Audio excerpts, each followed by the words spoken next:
Hello friends, मैं जेपी चौधरी और आप देख रहे हैं YouTube channel service to saving guide. Service to saving guide में आपका बहुत बहुत स्वागत है। दोस्तों, इस वीडियो में जवाहर नवोदय विद्यालय में काम करने वाले सभी कर्मचारीगण को एक बहुत ही महत्वपूर्ण जानकारी देने जा रहा हूं कि नवोदय विद्यालय समिति ने ट्रांसफ़र पॉलिसी 2012 में कई बड़े बदलाव किए हैं, जो कि एनुअल ट्रांसफ़र ड्राइव यानी कि एटीडी 2022 से प्रभावी होगा। और जैसा कि आशंका थी कि अब नवोदय विद्यालय समिति 2014 में बनाई गई ट्रांसफ़र पॉलिसी को लागू कर सकती है, नोटिफाई कर सकती है, ऐसा होता हुआ फ़िलहाल नहीं दिखाई दे रहा है, क्योंकि 2014 की जो ट्रांसफ़र पॉलिसी है वो पूरी तरह ट्रांसफ़र काउंट पर आधारित है, जैसा कि आप केंद्रीय विद्यालय संगठन और दूसरे संगठन में देख सकते हैं। लेकिन जो ट्रांसफ़र पॉलिसी 2012 की है, जो कि अभी भी प्रभावी है, यह पॉलिसी प्रायोरिटी पर आधारित है, यानी कि जो कर्मचारी को ट्रांसफ़र किया जाता है तो उसके लिए प्रायोरिटी कैटेगरी बनाया हुआ है और उसी के क्रम में कर्मचारी को ट्रांसफ़र किया जाता है। लेकिन इस बदलाव से अब संभावना बढ़ गई है कि यही पॉलिसी फ़िलहाल प्रभावी रहने वाला है।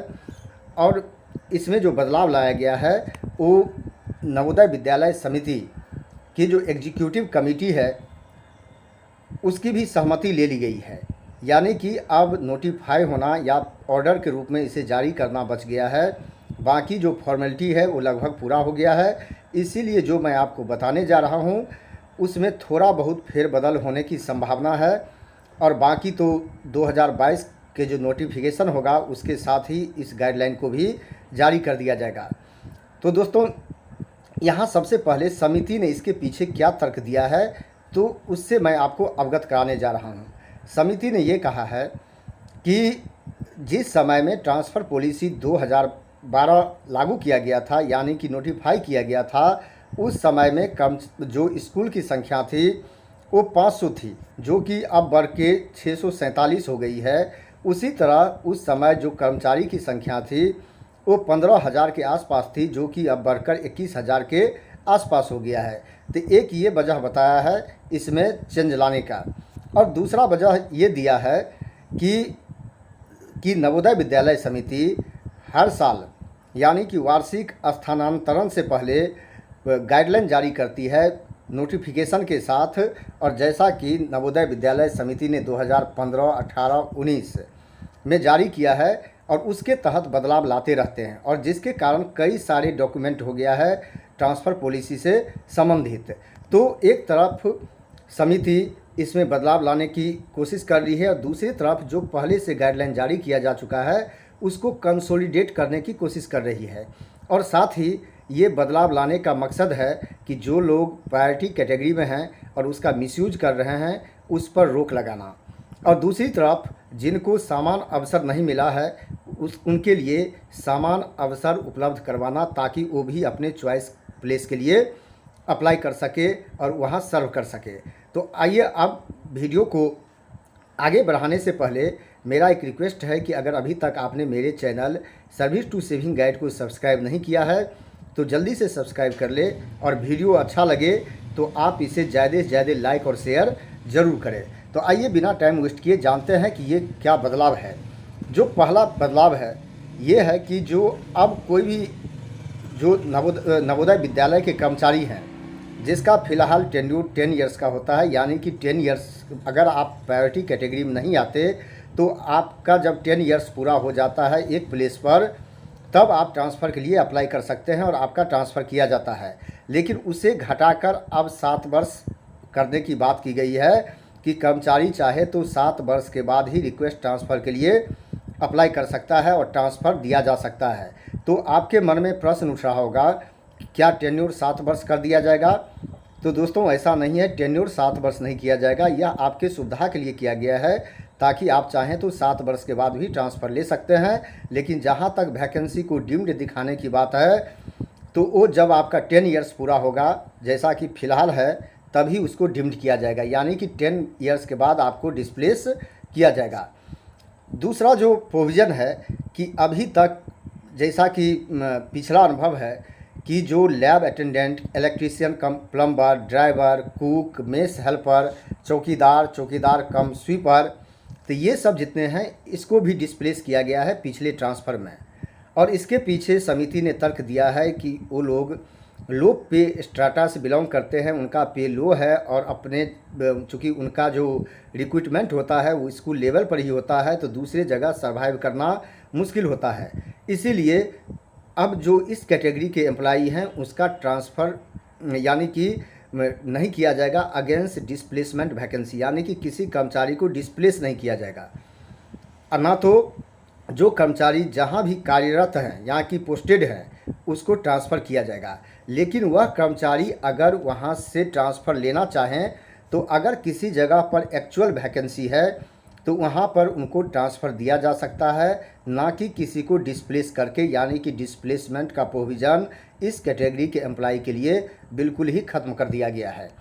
जो थर्ड चेंज लाया गया है ये है DFR, ड्यू फॉर रिटायरमेंट, यानी कि जिस कर्मचारी का एज 58 ईयर्स हो चुका है, यानी कि 2 वर्ष रिटायरमेंट के बचे हैं, तो उस कर्मचारी को भी अब प्रायोरिटी कैटेगरी में लाया गया है कि प्रायोरिटी बेसिस पर उनको भी ट्रांसफ़र दिया जाएगा जो उनका चॉइस प्लेस होगा। और इसी तरह के रीजनल लैंग्वेज टीचर के लिए भी प्रोविज़न किया गया है, जो मैं आपको आगे बताने जा रहा हूँ। यानी किसी भी कर्मचारी का एज अगर कट ऑफ डेट पर 58 ईयर्स हो जाता है और किसी भी जगह वो ट्रांसफ़र के लिए अप्लाई करते हैं तो उनके लिए भी एक प्रायोरिटी कैटेगरी बना दिया गया है कि प्रायोरिटी बेसिस पर उनको ट्रांसफ़र दिया जाएगा, जो तीसरा बदलाव किया गया है। चौथा बदलाव जो हुआ है तो इसी से संबंधित है कि जो प्रायोरिटी कैटेगरी आप यहाँ देख रहे हैं कि एग्जिस्टिंग ऑर्डर, जो यहाँ एग्जिस्टिंग देख रहे हैं ये पहले से है। 7 प्रायोरिटी कैटेगरी था जो कि आप ऊपर से नीचे देख सकते हैं, PH, medical, hard and very hard station employee, NVS spouse, central state government employee, और 6 नंबर पर है willingness to serve hard station, और 7th नंबर पर है प्लेन स्टेशन एम्प्लाई, यानी कि लास्ट प्रायोरिटी जो प्लेन टू प्लेन ट्रांसफ़र चाहते हैं उनको दिया गया है, जो फिलहाल है। लेकिन बदलाव जो है यहाँ 5वें नंबर तक कोई बदलाव नहीं हुआ है। प्रपोज जो है, जो आने वाला है, जो लागू होने वाला है वो सेम है। 6ठे नंबर पर पहले जो कोई हार्ड स्टेशन में सर्व करना चाहते थे तो 6th प्रायोरिटी में उन्हें रखा गया था, लेकिन अब 6th प्रायोरिटी में DFR केस को रखा गया है, यानी कि जो 2 वर्ष के अंदर रिटायर करने वाले हैं। तो इसीलिए अब जो willingness to serve hard station है उनको अब 7th प्रायोरिटी दिया गया है, और प्लेन एरिया से जो प्लेन एरिया में ट्रांसफ़र चाहते हैं उनको 8वें पोजीशन पर रखा गया है, यानी कि 8वें प्रायोरिटी में रखा गया है उनको। तो ये प्रायोरिटी कैटेगरी है, DFR को अब 6th पोजीशन दिया गया है इस प्रायोरिटी कैटेगरी में। अब बात करते हैं चौथे की। तो अभी तक आपने देखा है कि जो प्रायोरिटी कैटेगरी में आते हैं, खास करके PH, मेडिकल, स्पॉज, इस तरह की जो प्रायोरिटी कैटेगरी है तो उनके लिए अभी फ़िलहाल 2 वर्ष का लॉक इन पीरियड होता है। तो 2 वर्ष का जो लॉक इन पीरियड आप देख रहे हैं तो इसलिए इस कैटेगरी के एम्प्लाई काफ़ी इसका मिसयूज कर रहे हैं कि ट्रांसफ़र लेने के बाद 2 वर्ष वहाँ पूरा करते हैं और फिर किसी दूसरे चॉइस स्टेशन के लिए अप्लाई कर देते हैं। तो इसको रिस्ट्रिक्ट करने के लिए जो यह मिनिमम जो टेन्योर है उसको 2 वर्ष से बढ़ा के अब 5 वर्ष कर दिया गया है। यानी कि किसी कर्मचारी का ट्रांसफ़र प्रायोरिटी कैटेगरी में होता है तो अब उनको मिनिमम 5 वर्ष वहाँ रहना पड़ेगा, उसी के बाद फिर वो प्रायोरिटी कैटेगरी के तहत ट्रांसफ़र के लिए अप्लाई कर सकते हैं। जो प्रेजेंट में 2 वर्ष का रखा गया था उसे अब बढ़ाकर 5 वर्ष कर दिया गया है। जो 5वां चेंज हुआ है, ये चेंज हुआ है कि जो PH, मेडिकल, स्पॉज या सिंगल लेडी जो कि प्रायोरिटी कैटेगरी में आता है तो उनका जो खास करके पोस्ट है उसको 10 वर्ष के बाद भी उसको डीम्ड नहीं दिखाया जाएगा। लेकिन एक कंडीशन है कि जब वह कर्मचारी उस जगह पर 15 वर्ष पूरा कर लेता है तो उनको भी दूसरे कर्मचारी जैसे उनके भी पोस्ट को डीम्ड दिखाया जाएगा, चाहे वो PH हो, मेडिकल हो या सिंगल लेडी केस हो, तो उसको भी डीम्ड दिखा दिया जाएगा। यानी कि 15 वर्ष के बाद उसे भी डिस्प्लेस किया जा सकता है। लेकिन फ़िलहाल जो 10 वर्ष के बाद प्रोटेक्टेड डीम्ड दिखाया जाता है तो ये प्रोविज़न को ख़त्म किया जा रहा है। 15 वर्ष जब पूरा हो जाएगा तो डीम्ड दिखाया जाएगा, उसके बाद जो इस प्रायोरिटी कैटेगरी में है उसको भी डिस्प्लेस किया जा सकता है। तो पाँचवा ये चेंज लाया गया है। छठा चेंज जो यहाँ पर किया गया है ये है कि अगर किसी कर्मचारी को डिस्प्लेस किया जाता है, यानी कि जिसने मैक्सिमम टेन्योर सर्व कर लिया है और उसके बाद जैसा फ़िलहाल आप देख रहे हैं कि डिस्प्लेस किया जाता है, तो अगर उस कर्मचारी का एज 45 वर्ष से कम है तब उनको डिस्प्लेसमेंट के तहत उनकी पोस्टिंग हार्ड, वेरी हार्ड या सेमी हार्ड स्टेशन में दी जा सकती है। अगर 45 वर्ष से एज कम है तो वहाँ, या 45 वर्ष से एज कम है और जिसने कभी भी हार्ड, वेरी हार्ड या सेमी हार्ड स्टेशन में सर्व नहीं किया है, यानी कभी वहाँ काम नहीं किया है, तो उनको अगर डिस्प्लेस किया जाता है तो इन जगहों पर उनकी पोस्टिंग दी जा सकती है।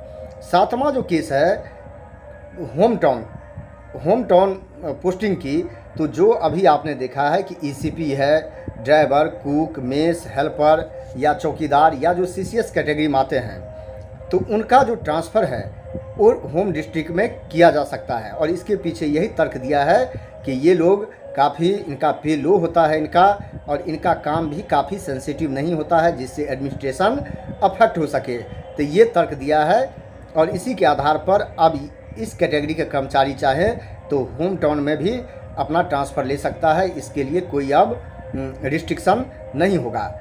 और इसमें जो लास्ट चेंज है, तो लास्ट चेंज ये है कि जो एज बार की बात है, तो अभी तक रीजनल लैंग्वेज टीचर के लिए 50 इयर्स का एज रखा गया है, जिसके बाद आउटसाइड नेटिव स्टेट उनको नहीं भेजा जाता है। लेकिन अब इस एज को बढ़ा के 50 इयर्स से बढ़ा के 53 इयर्स कर दिया गया है, यानी कि 53 इयर्स तक के एज वाले कोई भी हैं तो उनको डिस्प्लेस किया जा सकता है, आउटसाइड नेटिव स्टेट भेजा जा सकता है। तो ये जो मेन चेंज है ये किया गया है। और आप देख सकते हैं कि बाकी जो अभी तक का ट्रांसफ़र गाइडलाइन है वो सेम रहेगा, उसमें कोई भी चेंज नहीं किया गया है। और इसके लिए जो यहाँ पर है, जो ये प्रोपोज़ल रखा गया था, इस प्रोपोज़ल को एग्जीक्यूटिव कमेटी जो द्वारा अप्रूव भी कर दिया गया है। तो लास्ट में बता दूं कि होम टाउन के लिए जो बात है, खास करके उस जो cook, mess helper, driver, CCS है, तो होम टाउन ले सकते हैं।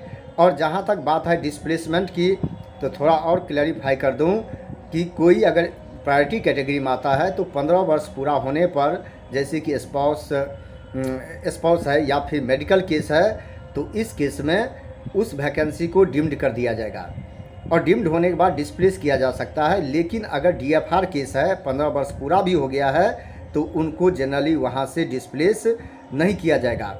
और होम टाउन की बात है तो एक और कैटेगरी को छूट दिया गया है, वो है पीएच को, यानी कि फिजिकली हैंडीकैप एम्प्लॉई को, यानी कि जो पहले डी ग्रुप में थे उनको, या जो फिजिकली हैंडीकैप्ड एम्प्लॉई हैं वो अभी भी होम टाउन के लिए अप्लाई कर सकते हैं, होम टाउन में अपना काम कर सकते हैं, अपना नौकरी कर सकते हैं। तो दोस्तों यही 8 बड़े बदलाव ट्रांसफ़र पॉलिसी में किया गया है।